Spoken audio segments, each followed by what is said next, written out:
हरिः ओं तत्सत् श्रीमते रामचन्द्राय नमः।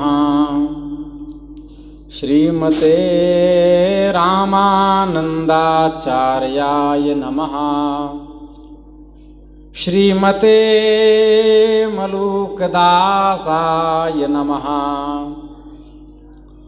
ओम नमः परमहंसास्वादित चरण कमल चिन्मकरंदाय भक्तजनमानस निवासाय श्री रामचंद्राय।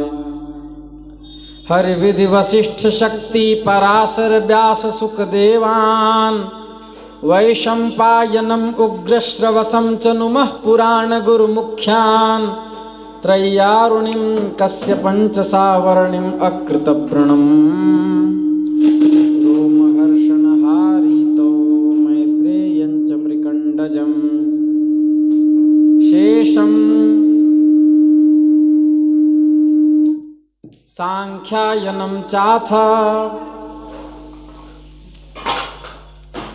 चतुरः सनकादिकान् श्री महाभारतं वेदान् कणादं जैमिनिं मुनिं पतंजलिं अक्षपादं व्यासं च कपिलं हरिं छन्दः कृतः शोककृतः साहित्यकृतिनोऽखिलान् सीतानाथ समारंभां श्रीरामानन्दार्य मध्यमाम् अस्मदाचार्य पर्यन्तां वन्दे गुरुपरम्पराम्। श्रीराम जय राम जय जय राम। श्रीराम जय राम जय जय राम। श्रीराम जय राम जय जय राम। श्रीराम जय राम जय जय राम। श्रीराम जय राम जय जय राम। श्रीराम जय राम जय जय राम। श्री वृंदावन बिहारी लाल की जय। नमः पार्वती पतये हर हर महादेव।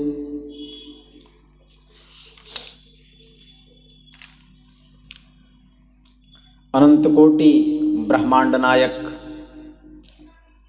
निखिल हेय प्रत्यनीक दिव्यानंत कल्याण गुणगण निलय सर्वैश्वर्य परात्पर प्रब्रह्म भगवान श्री हरि की असीम अनुकंपा से हम आप सब इस विशुद्ध सत्संग मंडप में बैठ करके मनुष्य जन्म धारण करने का सर्वश्रेष्ठ साधन सत्संग भक्तमाल ग्रंथ को केंद्र में रखकर जगतगुरु यति चक्र चूड़ामणि यतीश्वर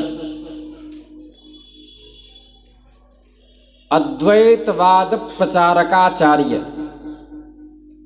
आद्य गुरु शंकराचार्य भगवान के पावन पवित्रतम चरित्र के माध्यम से हम लोग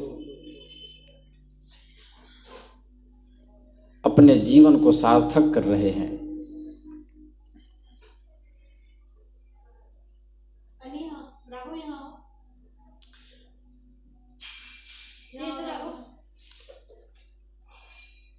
हम लोग पीछे सुन चुके हैं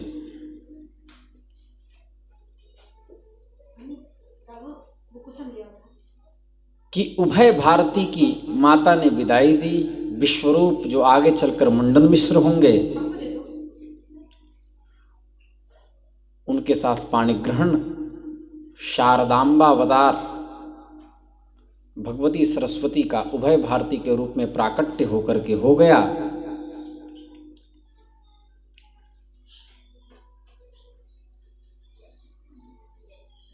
पीछे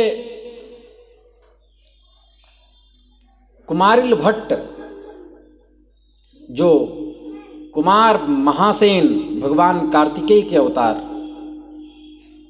बौद्धों को परास्त करके कुछ को सनातन परंपरा में मिला दिया, जो नहीं माने उनको यमलोक पहुंचवा दिया सुधन्वा राजा ने। अब कुछ को देश छोड़ना पड़ा, जो चीन में जाकर के बसे।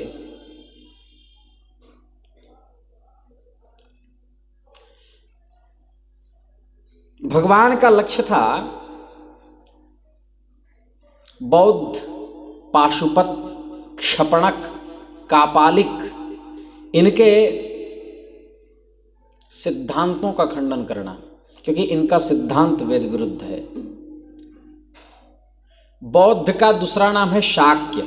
अमरकोश में लिखा है सशाक्य सिंह सर्वार्थ सिद्ध शौद्धो दनिश्चसः।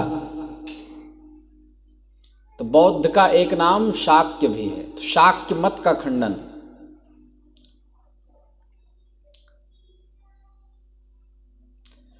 बौद्ध मतावलंबी वेद प्रतिपादित अर्थों को स्वीकार न करके स्वमनः कल्पित पदार्थों का निरूपण करते हैं। बौद्ध ईश्वर की सत्ता को स्वीकार नहीं करते थे। शंकराचार्य भगवान बचे खुचे बौद्धों का खंडन करने के लिए आए और एक दृढ़, अकाट्य, रुचिकर, प्रबल सिद्धांत की रचना उन्होंने की। हालांकि वह पहले से ही फलीभूत था, लेकिन उस सिद्धांत को उन्होंने पंख दिया, जिसको अद्वैत सिद्धांत कहते हैं। इसके बाद आगे चल के श्री रामानुजाचार्य जी आए, जिन्होंने विशिष्टाद्वैत सिद्धांत का प्रचार किया, आदि आदि। बौद्ध ईश्वर की सत्ता को स्वीकार नहीं करते। वे नैरात्म्यवाद का भी प्रतिपादन करते हैं। बुद्ध का कहना था, महात्मा बुद्ध का कहना था कि आत्मा नाम रूपात्मक है।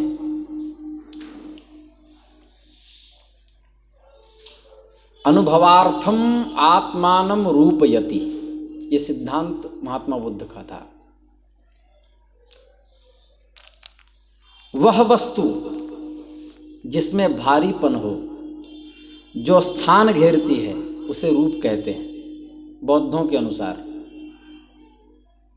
रूप से तात्पर्य है पृथ्वी, जल, तेज, वायु, इन चारों भूतों से बने शरीर से। अतएव नाम रूप का अर्थ है शरीर तथा मन एवं शारीरिक कार्य तथा मानसिक प्रवृत्तियां। बुद्ध इन्हीं को आत्मा कहते थे।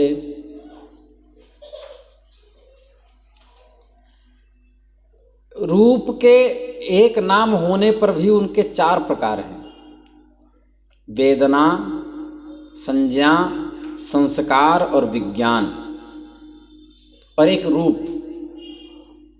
इन 5 स्कंधों के समुदाय का पुंज ही आत्मा है। इसको संघातवाद कहते हैं बौद्ध में। दूसरा उनके पास परंपरा थी संतानवाद। संतानवाद की परंपरा में बौद्धों का कहना था कि जिस तरह नदी की धारा के जिस जल में हम एक क्षण में स्नान करते हैं, दूसरे क्षण में वह पुराना जल नहीं रहता। आप मणिकर्णिका में स्नान करते हैं, यमुना जी में स्नान करते हैं, तो जिस जल में आप स्नान करते हैं वह जल दोबारा नहीं आपको मिलता, क्योंकि वह जल बह के आगे निकल जाता है। तो उसी प्रकार आत्मा प्रतिक्षण नवीन नवीन होती है, एक आत्मा नहीं रहती। ये बौद्धों का कहना था। जैसे जल की धारा की संतान परंपरा चलती रहती, उसी प्रकार आत्मा एक विनष्ट होती है, दूसरा उत्पन्न करके विनष्ट हो जाती है। मैंने एक ही आत्मा नहीं रहती। और सिद्धांत क्या है कि आत्मा कभी मरता नहीं। गीता जी में कहते हैं नैनम छिंदन्ति शस्त्राणि नैनम दहति पावकः न चैनम क्लेदयन्त्यापो न शोषयति मारुतः। आत्मा को न शस्त्र से काटा जा सकता है, न अस्त्र से काटा जा सकता है, न अग्नि से जलाया जा सकता है, आत्मा न हवा से सुखाया जा सकता है। ये कहाँ की परंपरा है? ये परंपरा हम लोगों की है, ये परंपरा वैदिकों की है, ये परंपरा वेद सिद्धांत है। लेकिन बौद्धों में भ्रामक प्रचार हुआ कि आत्मा एक क्षण में दूसरे को उत्पन्न करती है, अपने विनष्ट हो जाती है। अतएव लगता है कि आत्मा एक है, लेकिन किंतु यह भ्रम मात्र है, आत्मा एक नहीं है। तो इसी को संघातवाद और संतानवाद कहते हैं। आप लोगों को थोड़ा कठिन प्रतीत होगा, लेकिन अब इतने बड़े महापुरुष का चरित्र कह रहे हैं जिन्होंने अपने वैदुष्य से संपूर्ण पृथ्वी को चकित कर दिया, तो उनकी परंपरा को समझने के लिए थोड़ा सा स्पर्श करना ही पड़ेगा। ये संघातवाद है। ये दोनों वाद वेद विरोधी होने के कारण अनादरणीय है, आदरणीय नहीं है। इसका भी खंडन भगवान शंकराचार्य जी ने किया। दूसरा, पाशुपत मत, शैव तंत्र जिसे कहते हैं, शैवों का, इसके प्रवर्तक हुए नकुलिस और लकुलिश, इन्होंने इसका प्रचार किया, प्रवर्तक इसके वही हुए। पाशुपत मत के अनुसार ये 5 पदार्थ हैं: कार्य, कारण, योग, विधि, तंत्र और दुखांत। ये 5 पदार्थ हैं। कार्य किसे कहते हैं? स्वात्यंत्र शक्ति से रहित पदार्थ को कार्य कहते हैं। यह 3 प्रकार का होता है: विद्या, कला और पशु। जीव एवं जड़ का अंतर्भाव कार्य में होता है, क्योंकि दोनों परमेश्वर के परतंत्र हैं। ये पाशुपत मत में। विद्या 2 प्रकार की होती है पाशुपत मत में: बोध और अबोध। बोध स्वभावा विद्या का नाम चित्त है, और पशुत्व की प्राप्ति करने वाले धर्म एवं अधर्म अबोध स्वरूप हैं। तो वो कहना चाहते हैं कि कार्य कारण स्वरूपा कला से संबंध जीव शब्द आदि विषयों में फंस करके पशु कहलाता है। तो कारण, पाशुपत मत का दूसरा पदार्थ है कारण। जिस शक्ति से भगवान शंकर जगत की सृष्टि करते हैं, जगत का पालन करते हैं, जगत का संहार करते हैं, उसे कारण कहते हैं। महेश्वर ज्ञान शक्ति और प्रभु शक्ति से संपन्न है भगवान शिव। इन्हीं शक्तियों से वे जगत की सृष्टि करते हैं, पालन करते हैं और संहार करते हैं। पशु का अर्थ होता है जीव, इसलिए उनका नाम पशुपति है, जीवों के पति। इसी को पाशुपत मत कहते हैं। योग, चित्त के द्वारा आत्मा तथा ईश्वर के संयोग को योग कहते हैं। यह 2 प्रकार होता है: क्रियात्मक, जैसे जप, ध्यान, इससे चित्त का योग, ये वेदांत है। और दूसरा क्रियो परमात्मक, क्रिया की निवृत्ति, एकांतिक भक्ति, ये 2 हैं। विधि, पाशुपत मत में विधि, चौथा नंबर हुआ विधि। जिस व्यापार के द्वारा साधक भगवान महेश को प्राप्त करता है, महेश्वर को प्राप्त करता है, उसे विधि कहते हैं। उसी को चर्चा कहते हैं। आजकल का शिव चर्चा नहीं, वो पाशुपत मत में वो चर्चा कहलाता है। 5वां दुखांत, ये अंतिम पदार्थ है। दुखों की आत्यंतिक निवृत्ति, मोक्ष को ही दुखांत कहते हैं, दुख का अंत। तो दुखांत की प्राप्ति कब होती है? मिथ्या ज्ञान, अधर्म, विषय संपर्क, तत्व से चित्त का च्युत हो जाना और अल्प ज्ञान। इससे जो उत्पन्न मल, इन 5 बलों को योग विधि से विनष्ट करने पर दुखांत की प्राप्ति होती है। तीसरा या जैन मत, जैन को ही दूसरा कहते क्षपणक, जैन का दूसरा नाम है क्षपणक। इसी मत को जैन मत कहते, ये नास्तिक मत है। इसमें भी 7 चीजें हैं। जब तक इन मतों को नहीं समझेंगे तब तक आचार्य के सिद्धांत समझ में नहीं आएंगे। स्यादस्ति स्यान नास्ति, स्यादस्ति च नास्ति, स्यात् अव्यक्तम, स्यादस्ति चाव्यक्तम, स्यान्नास्तीति अव्यक्तम, स्यादस्ति च नास्ति च अव्यक्तम अवक्तव्यम। ये 7 पदार्थ। जैन मानते हैं स्यादस्ति, वस्तु किसी प्रकार से है यह संभव है, वस्तु किसी प्रकार से नहीं है यह भी संभव है। संभव है वस्तु है भी नहीं भी, जैन मानते हैं। इनका देखो सारा निराधार कैसे जा रहा है। एक पक्ष इनका नहीं है, वस्तु किसी तरह वर्णनातीत है, वस्तु किसी तरह से नहीं इस तरह से वर्णनातीत है, वस्तु किसी तरह से नहीं है इस तरह से वर्णनातीत है, वस्तु किसी तरह से वर्णनातीत है। सब उलझा हुआ। वस्तु किसी तरह से है तथा किसी तरह से नहीं है, इस तरह से वर्णनातीत है। ये जैन मत हुआ। जैन धर्म के अनुसार भगवान श्री कृष्ण नरक में है। क्यों? महाभारत में इतने लोगों को मरवाया इसलिए।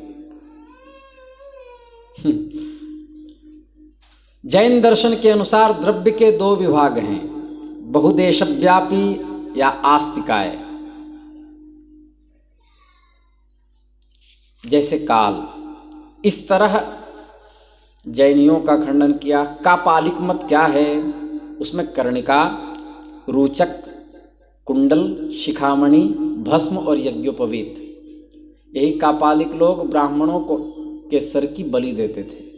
इन सभी सिद्धांतों का खंडन करने के लिए आद्य गुरु शंकराचार्य भगवान का अवतार हुआ।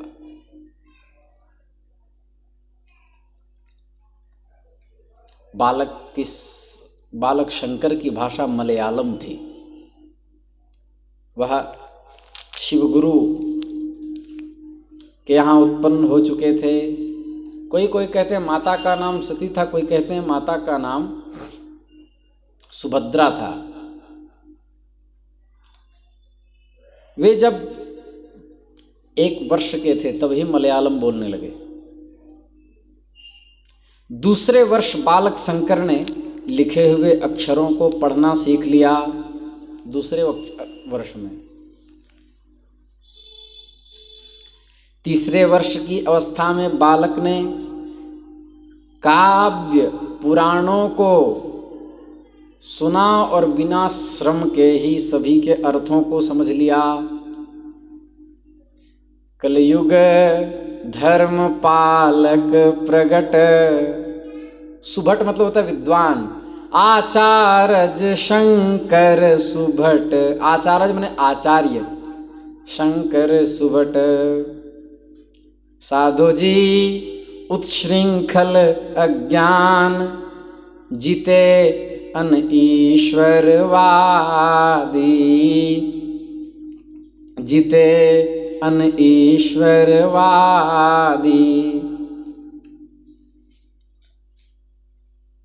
वो बालक गुरु को दुख देने वाला नहीं हुआ। क्यों? गुरु जी कब दुख पाते हैं? पूछो उनसे। जब 10 बार कंठस्थ करवाना पड़ता है। बालक ने गुरु जी को दुखी नहीं किया, एक श्रुतिधर थे, एक बार जो सुन लेते थे वो याद हो जाता था।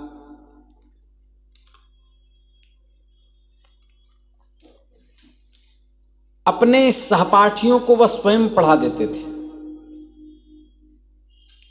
और कुछ पदार्थ सुनने के बाद स्वयं पाठ लगा लेते थे। कैसे महापुरुष थे। 3 वर्ष की अवस्था में इतनी प्रकांडता आ गई।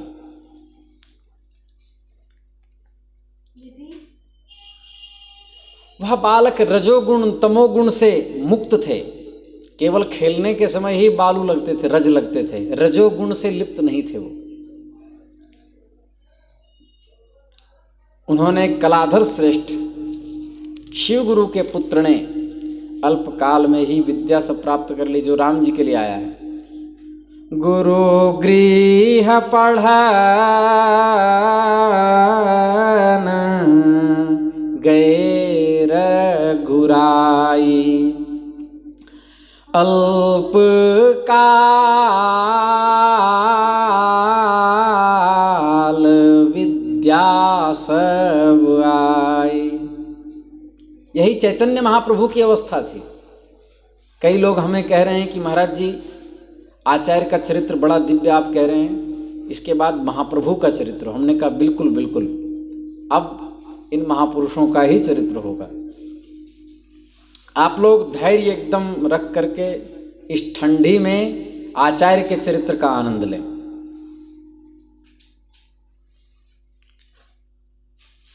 और अभी तक तो मैंने नहीं कहा, लगभग 90-100 फाइल चले गए तब तक मैंने नहीं कहा, पर मैं कह रहा हूँ कि वस्तुतः इतनी विस्तृत कथाएं बहुत कम सुनने को मिलती है। इसलिए इस चैनल को सब्सक्राइब करके बेल आइकन दबा करके ऑल कर लें। वस्तुतः ये हमारा ना मोबाइल है ना कैमरा, ये तो भक्तों का है, लेकिन कथा हमारी है, श्रवण करें। जब हमारे ऑफिशियल चैनल होंगे तो यहाँ से ही वो संदेश दे दिया जाएगा। तब तक, क्योंकि अभी हम विद्यार्थी हैं, अभी हम अध्ययन कर रहे हैं, तब तक आप लोग यहीं से कथा श्रवण करके आनंद लें। तो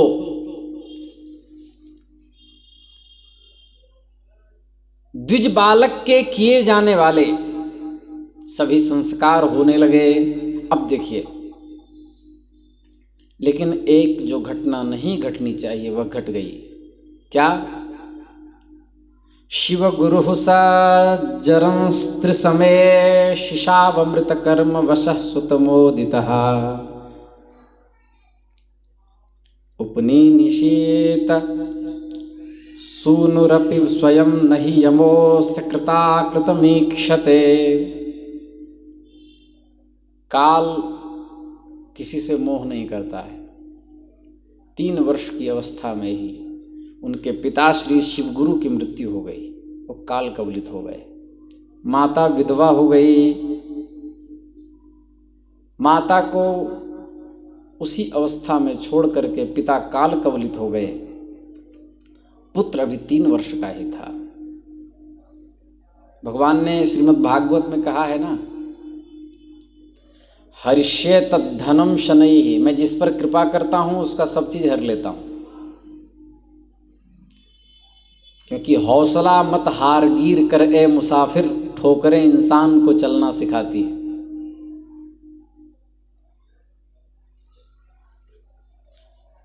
काल का यह स्वभाव है कि वह किसी की प्रतीक्षा नहीं करता, वह समय आने पर सबको अपना ग्रास बना लेता है।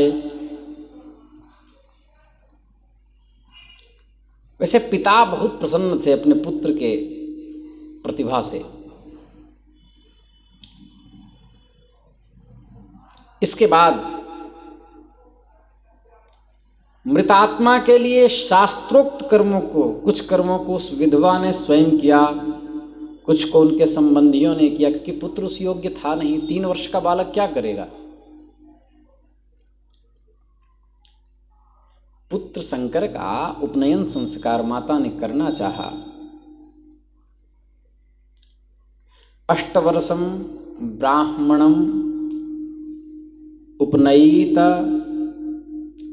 मध्यमापयेत तम अध्यापयेत। 8 वर्ष की अवस्था में ब्राह्मण बालक का यज्ञोपवीत संस्कार हो जाना चाहिए। 16 वर्ष तक यदि यज्ञोपवीत नहीं होता तब उसको प्रायश्चित लगता है, वह चांडाल हो जाता है। लेकिन यदि बालक को ब्रह्म तेजस्वी बनाना है, आदिगुरु शंकराचार्य जी की तरह बनाना है, उच्च कोटि का महापुरुष बनाना है, विद्वान बनाना है, तो भगवान मनु ने मनुस्मृति के 2 अध्याय में कहा, ब्रह्मवर्चस कामः पंचमेब्दे उपनयिता। जिसको ब्रह्म वर्चस्वी बनाना है उसको 5 वर्ष की अवस्था में यज्ञोपवीत कर देना चाहिए, और उस दिन से जब वो 1000 गायत्री प्रतिदिन करेगा तो यहाँ तक लिखा है कि 3 वर्ष में ब्रह्म साक्षात्कार हो जाता है। 3 वर्ष में वह गायत्री स्वरूप हो जाता है। अब इतना सरल साधन फिर भी लोग करना नहीं चाहते। इसलिए श्री रामदास जी ने कहा है ना,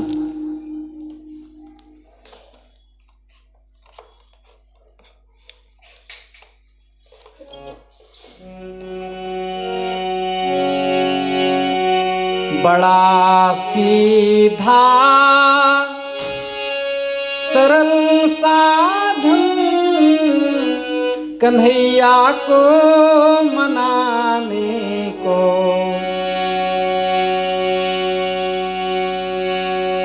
सदा तैयार रहते हैं भक्त के पास आने को। इतना सरल है। तो 5 वर्ष में यज्ञोपवीत संस्कार कर दे। और जो ब्राह्मण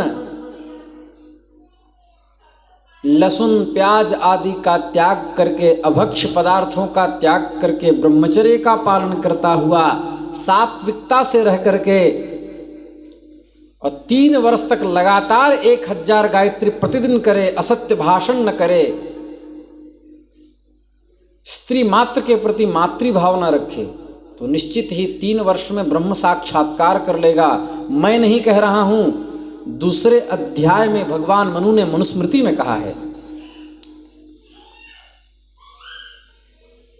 इसके बाद बालक ने 6 अंगों सहित 4 वेदों का अध्ययन किया।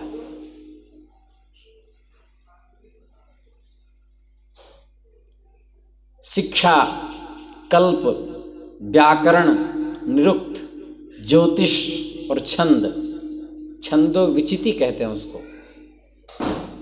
प्रत्येक वेदों के 6 अंग पृथक पृथक हैं। तो उस बालक ने ऋग्वेद, यजुर्वेद, सामवेद, अथर्ववेद सबका अध्ययन किया। कैसे महापुरुष रहे होंगे।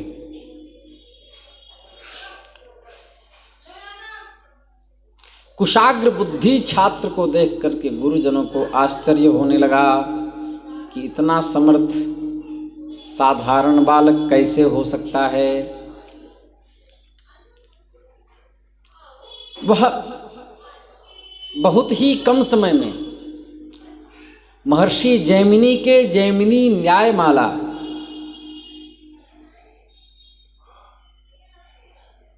इसके पूरे शास्त्रों पर अनुशासन प्राप्त कर लिया।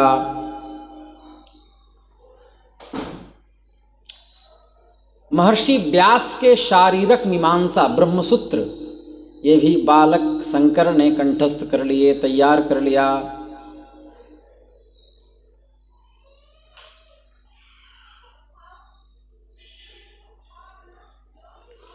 और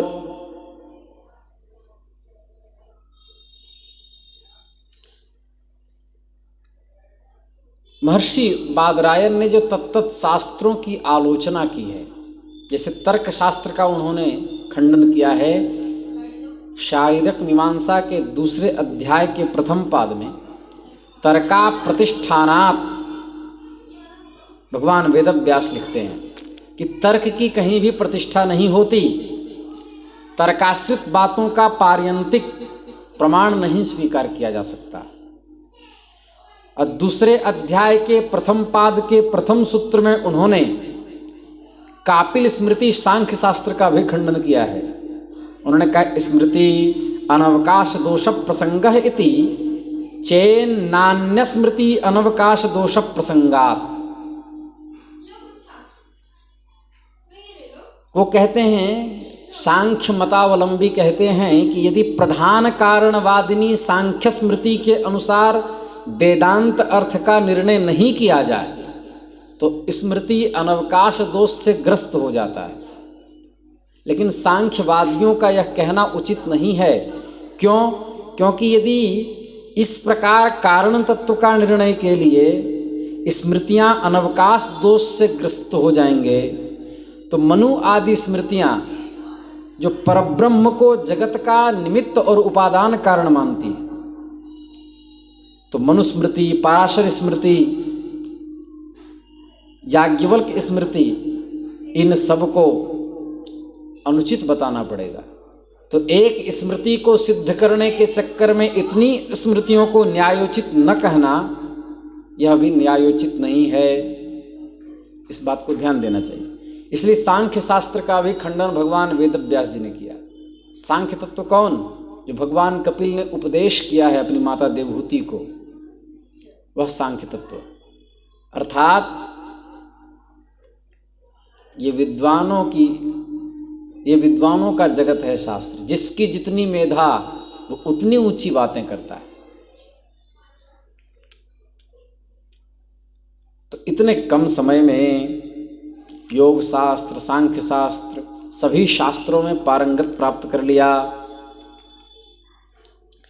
इसके बाद माँ बहुत दुखी रहती और कहती, भाग्य ने हमें ठग लिया, हम क्या करें। किसी तरह गुजर बसर कर रही थी। बालक तो आश्रम में पढ़ रहे थे। अच्छा, द्वितीय अध्याय में लिखा है कि ब्रह्मचर्य अवस्था में ब्रह्मचारी को भिक्षा मांगना चाहिए। बालक शंकर भिक्षा के लिए गए। जिसके घर गए वह जिस ब्राह्मण के घर गए वह त्रिकाल संध्या वंदन करते थे, लेकिन बहुत निर्धन थे। रोने लगे, हाय हाय हमको धिक्कार है, इस मासूम से बालक को हम भिक्षा भी नहीं दे सकते, अब हम क्या करें, मेरे पास कुछ नहीं है। बालक ने कहा, जो कुछ हो वो दे दो मैया। तो उस निर्धन ब्राह्मणी ने एक आंवला दे दिया, कहा यही है मेरे पास। ब्राह्मणी की करुणा भरी वाणी सुनकर बालक शंकर के अंतःकरण में हुआ, हे नाथ, ये कैसी दरिद्रता है। संसार में सबसे बड़ा कष्ट है दारिद्र्य दुख। तो दुर्गा सप्तशती में लिखा है, दारिद्र्य दुख भयहारिणिका तदन्या सर्वोपकार करनाय सदार्द्र चित्ता। भगवती जगदम्बा की स्तुति शंकराचार्य जी ने की। वो लक्ष्मी के रूप में प्रकट हुई और कही, वत्स शंकर, तुम्हारे हृदय की बात मैं जानती हूँ, किंतु इन दोनों दंपतियों ने पूर्व जन्म में कोई ऐसा शुभ कर्म नहीं किया जिसके कारण से इसे अन्न की प्राप्ति हो। ये अपने पूर्व जन्म का फल भोग रहे हैं।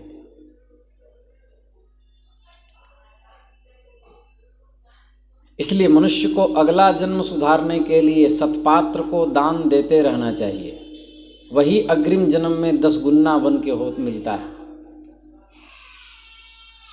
लक्ष्मी जी की बात सुनकर के शंकराचार्य जी ने कहा कि माँ, मुझको इस दंपत्ति ने आंवले का फल प्रदान किया है। यदि आप मुझको अपनी दया का पात्र समझती हो तो मुझे जो ये भिक्षा में आंवला का जो एक फल मिला है, इसका फल क्या होना चाहिए। अब तो इसने पुण्य कर लिया, अब तो इसको दे दो, इसका फल जो है वही दे दो। तब भगवती जगदम्बा ने उस दरिद्र के घर संपूर्ण घर स्वर्ण के आंवले से भर दिया। बोले वृंदावन बिहारी लाल की जय। पहला चमत्कार कि 1 वर्ष की अवस्था में शंकराचार्य जी का मलयालम भाषा बोलना। दूसरा चमत्कार 3 वर्ष की अवस्था में संस्कृत शास्त्र का अध्ययन कर लेना। तीसरा चमत्कार, अध्ययन करना मतलब श्रवण करके पुराणों आदि को उपस्थित रख लेना, क्योंकि यज्ञोपवीत के बिना शास्त्राध्ययन वर्जित है। तीसरा चमत्कार शंकराचार्य भगवान का, यज्ञोपवीत संस्कार होते ही 4 वेद, 6 शास्त्र, 108 उपनिषद, योग शास्त्र, सांख्य शास्त्र, सारे शास्त्र, आगम शास्त्र संपूर्ण कंठाग्र कर लेना और उपस्थित कर लेना, ये 6 वर्ष की अवस्था में। ये कोई साधारण बात है क्या? चौथा चमत्कार, उस दरिद्र के घर में भगवती के प्रार्थना करके संपूर्ण घर स्वर्ण के आंवले से भर दिया।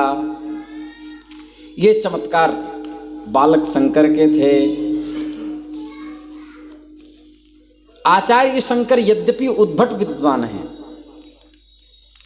और धीरे धीरे उन्होंने 1-2 वर्ष के अंदर सर्वज्ञता को प्राप्त कर लिया। ऐसा इतिहास में अभी तक कोई नहीं हुआ जो इतने कम अवस्था में इतना बड़ा पंडित हो।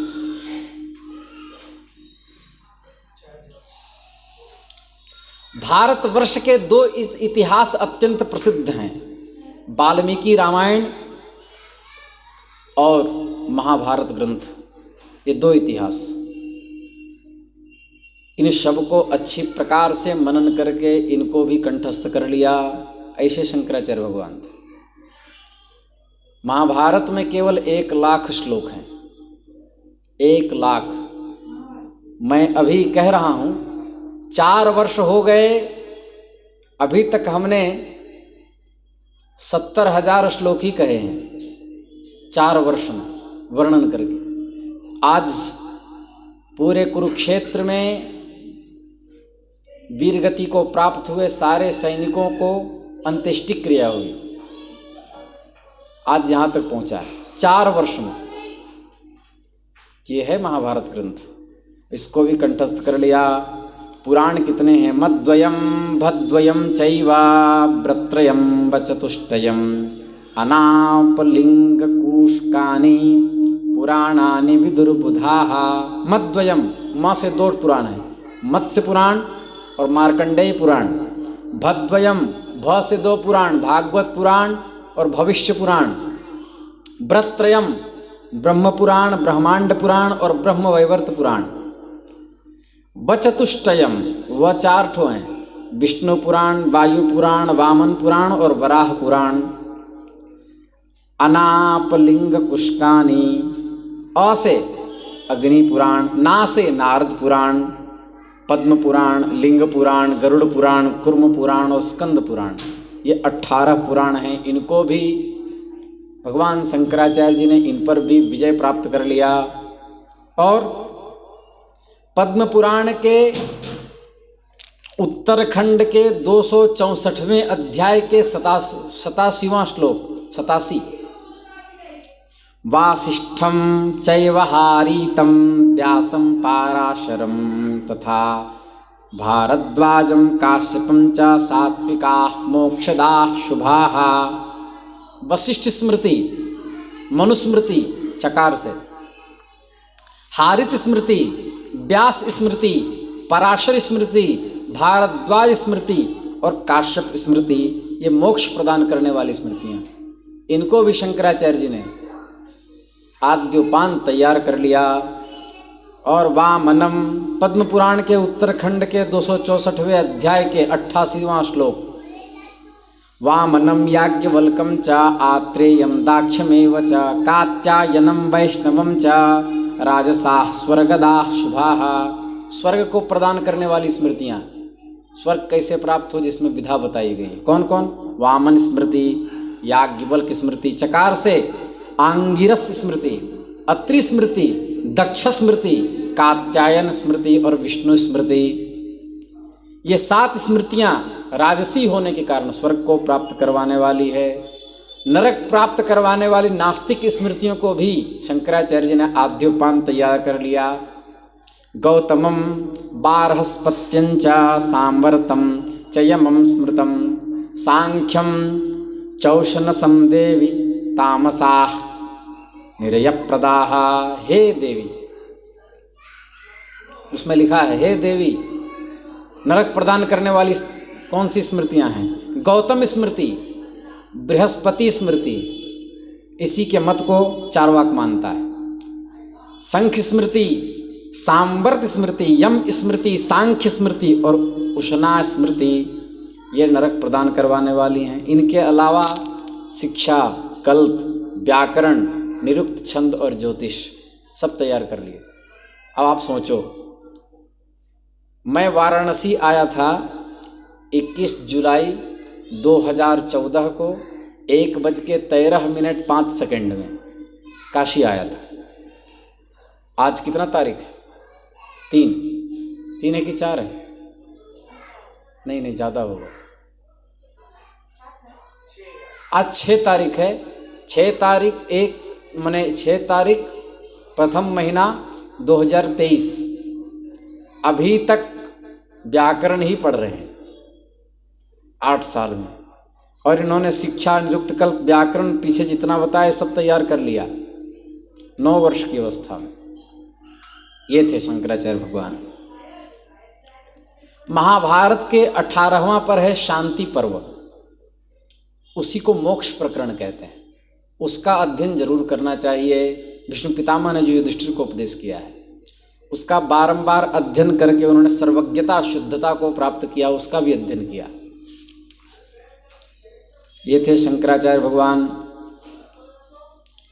7 वर्ष की अवस्था में ही संपूर्ण वेदों के पारंगत विद्वान हो गए। इसके बाद समावर्तन संस्कार हुआ।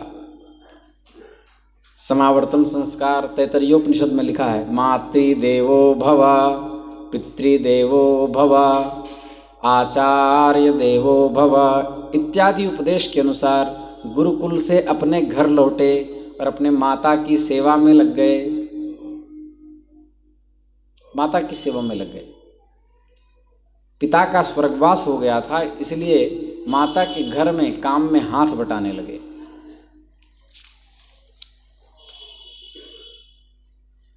आगे की कथा हम कल करेंगे।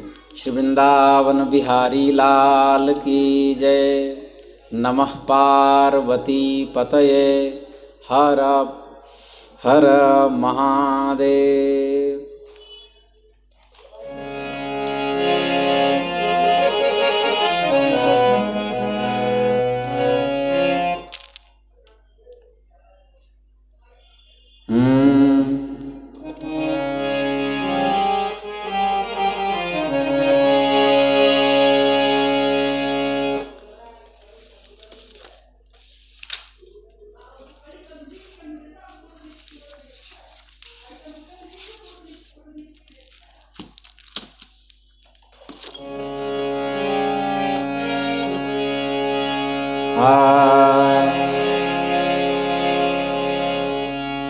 सीताराम सीताराम सीताराम कहिए, जाहि विधि राखे राम, ताहि विधि रहिए। मुख में हो राम नाम, राम सेवा हाथ में, तू अकेला नहीं प्यारे, राम तेरे साथ में, विधि का विधान जान।